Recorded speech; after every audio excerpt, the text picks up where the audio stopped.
Once upon a time, in a small village surrounded by beautiful green hills, there lived a young shepherd boy named Peter. Peter's job was to take care of the village's sheep. Every morning, he would lead the sheep from their pens in the village to the grassy meadows on the hillside. The sheep would graze all day, while Peter watched over them.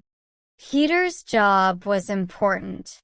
The villagers relied on the sheep for wool, milk, and meat.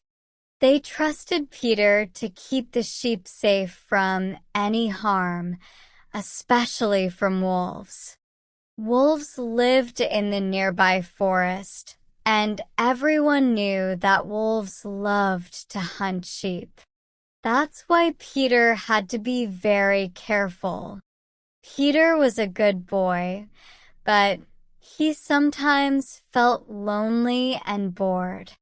Watching sheep all day wasn't very exciting. He wanted some fun and adventure in his life. One day, as he sat on a big rock, he had an idea. He thought it would be funny to play a trick on the villagers. "I know what I'll do," Peter said to himself. "I'll pretend that a wolf is attacking the sheep. The villagers will come running to help, and it will be so funny to see their faces when they find out there's no wolf." With a mischievous grin, Peter stood up and shouted as loud as he could, "Wolf! Wolf! There's a wolf attacking the sheep." The villagers heard Peter's cries and were alarmed.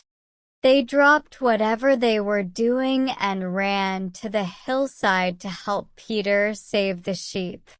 They grabbed sticks, rocks, and anything else they could use to scare the wolf away. When they reached the meadow, they were out of breath and ready to fight the wolf. But when they got there, they saw no wolf. The sheep were calmly grazing, and Peter was sitting on the rock, laughing. "What's going on, Peter?" one of the villagers asked, confused and a little angry. "Where's the wolf?" Peter couldn't stop laughing. "There is no wolf," he said. "I was just playing a joke. You should have seen how fast you all ran up here."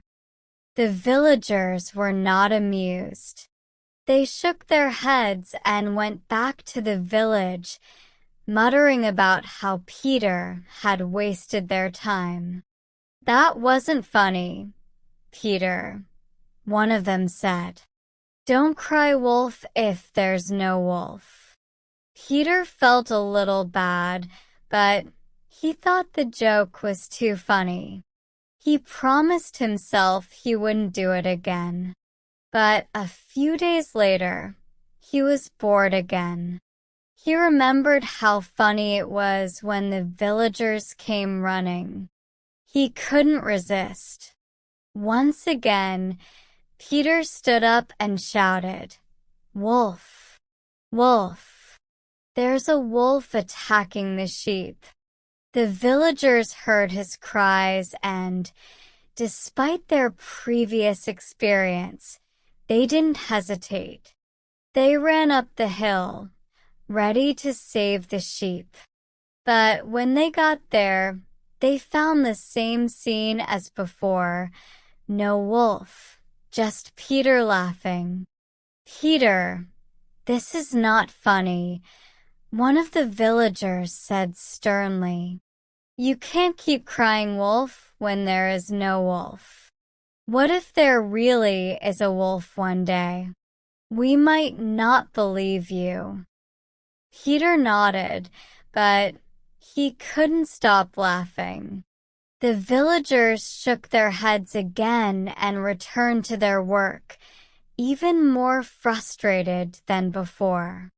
A week passed, and Peter was once again watching the sheep. This time, something different happened. While he was sitting on the rock, daydreaming, he heard a rustling sound from the nearby bushes. He looked up and saw a pair of glowing eyes staring at him from the edge of the forest. Peter's heart started to pound. He recognized those eyes. They belonged to a wolf.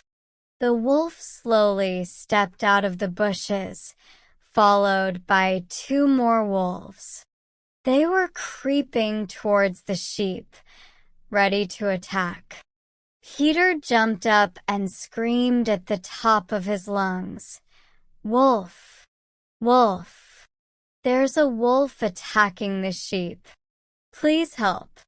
This time, Peter's cries were real. He was terrified, and the sheep were in danger. But down in the village, the people heard Peter's cries and just shook their heads. "Don't listen to him," one villager said. "He's just playing another trick." "We won't be fooled again," said another. Peter kept shouting, but no one came. The wolves attacked the sheep, and Peter couldn't stop them. He tried throwing rocks and sticks, but it was no use. The wolves were too strong and too fast. They killed several sheep and dragged them away into the forest. Peter was heartbroken. He sat on the ground, crying and feeling ashamed. He had lied twice, and now, when he really needed help, no one believed him. In the evening, Peter led the remaining sheep back to the village. The villagers saw the scared and tired sheep and knew something was wrong. They ran up to Peter and asked what had happened. "Wolves attacked the sheep," Peter said, tears streaming down his face. "I cried for help, but no one came." One of the villagers put a hand on Peter's shoulder. "We heard you, Peter," he said gently, "but we thought you were playing another trick. You cried wolf twice when there was no wolf. We didn't believe you this time." Peter nodded, understanding the lesson he had learned the hard way. "I'm sorry," he said. "I promise I will never lie again." The villagers forgave Peter, but they reminded him that trust is very important. If you lie, people will not believe you even when you are telling the truth. Peter learned this lesson well and never cried wolf again unless there really was a wolf. From that day on, Peter was more responsible.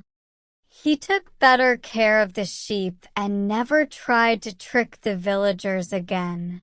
The village returned to its peaceful routine, and the sheep were safe. Peter's story spread to other villages, and everyone learned the same lesson: always tell the truth and never lie about important things. If you are truthful, people will trust you and come to help you when you need them.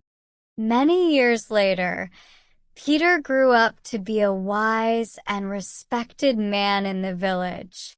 He often told his story to the children, teaching them the importance of honesty and trust. He made sure that everyone understood that lying can have serious consequences. And so, the story of the boy who cried wolf was passed down from generation to generation, reminding everyone to always be truthful and trustworthy. The end.